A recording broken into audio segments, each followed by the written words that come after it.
Welcome to Quill Sword Blogcast. Democracy doesn't exist without freedom of speech. Was that clear enough for you? Of course not. What is it with you and wanting details? I don't care if your teacher thought you should ask more questions. No, I don't mind you asking questions. I mind you asking for details. Fine, whatever, let's get this over with. I'm a cranky old lady in a barbecue apron with stiff wings. What did you expect? No, expressing crankiness is not the reason we have freedom of speech. It's an added perk. So is asking too many questions, so stop abusing your freedom, capiche? Look, democracy is overblown. What?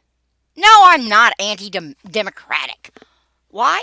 Because there are no true democracies, and very few of the ones that claim democratic principles are missing the mark, or at least most of them are, by a country mile.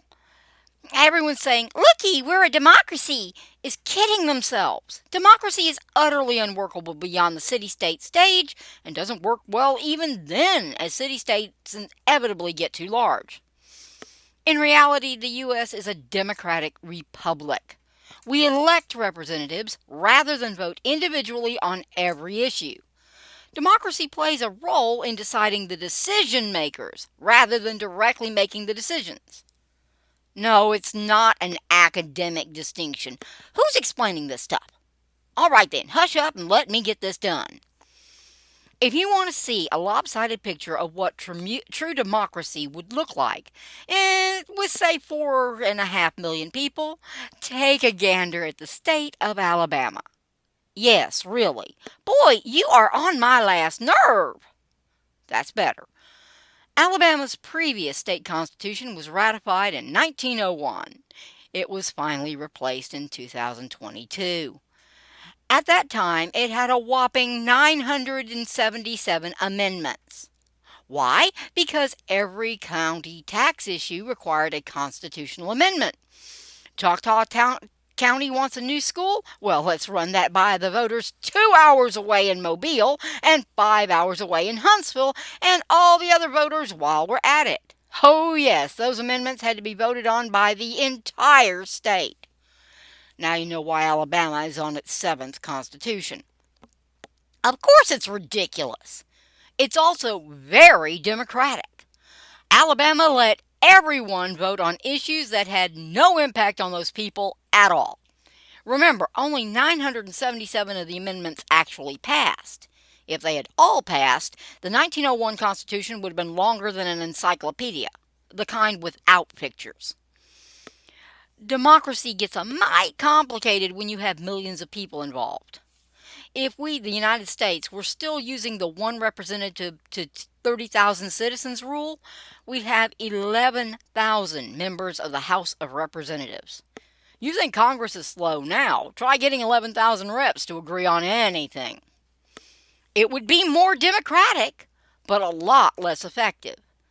Efficacy isn't the highest goal of governance, but we do need to get something done eventually.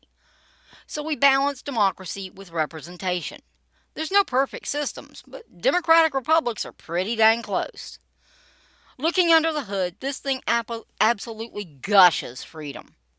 No, nothing's leaking. It's supposed to be that way. The whole purpose for electing representatives is that they are to carry out the people's business and to govern in the authority granted to them by the people.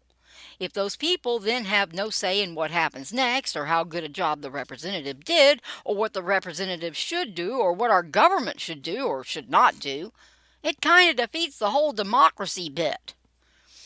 Democracy is technically government by the people. We use it in modern lingo to refer to people controlling their representative government. No one seriously advocates for true democracy, but several hundred of millions are very keen on that controlling our representative government thing. That's what we usually mean by democracy in the modern era. That kind of democracy, like its purebred kin, cannot survive without freedom, and most especially freedom of speech. How the heck do the people decide what's best if they can't freely and safely discuss things? Especially things that are painful, difficult, enraging, and important. The very kinds of things government has to deal with daily. We can't tell our representatives to get with the program if we aren't even allowed to discuss the program. Even if we could, with no public square, no free exchange of ideas, it won't be long before there aren't just no more good ideas, but no ideas at all. We don't elect perfect people. We would if we could, but we haven't been able to find any so far.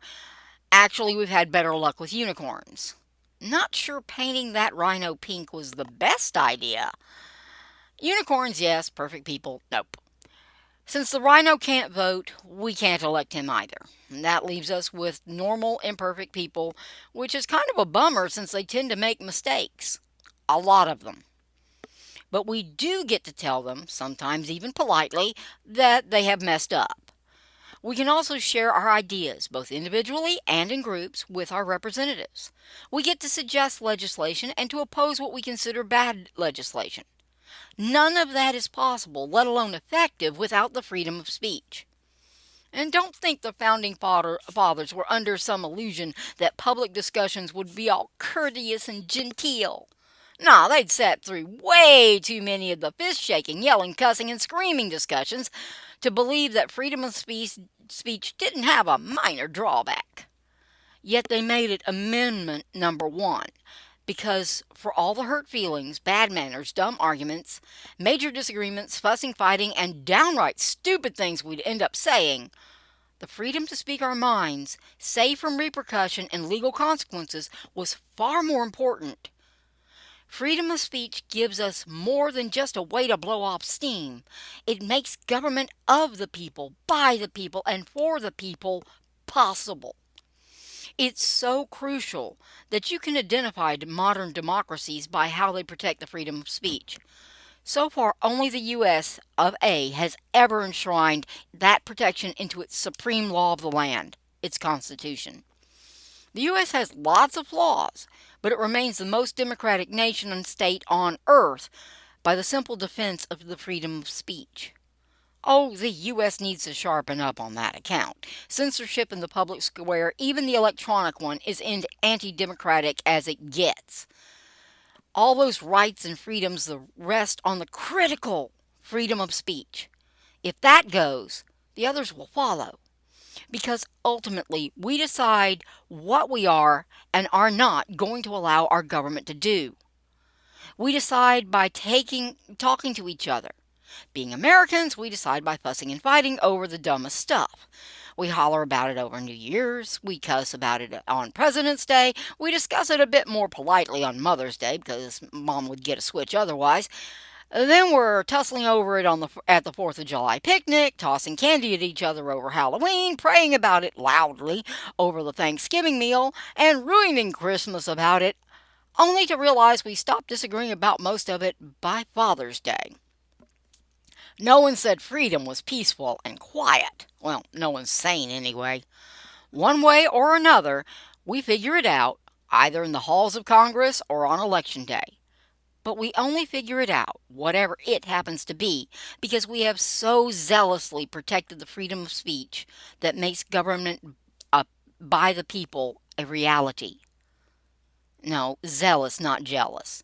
No, that's fine. They can be interchangeable. It just means we defend freedom of speech fiercely. See, freedom of speech defines modern democracy. Without it, you only have a hollow shell, a facade, just an imitation of the real thing. Government by the people is messy, inefficient, and almost completely thankless. It's also the best kind of government there is. It's even worth having to listen to your annoying questions.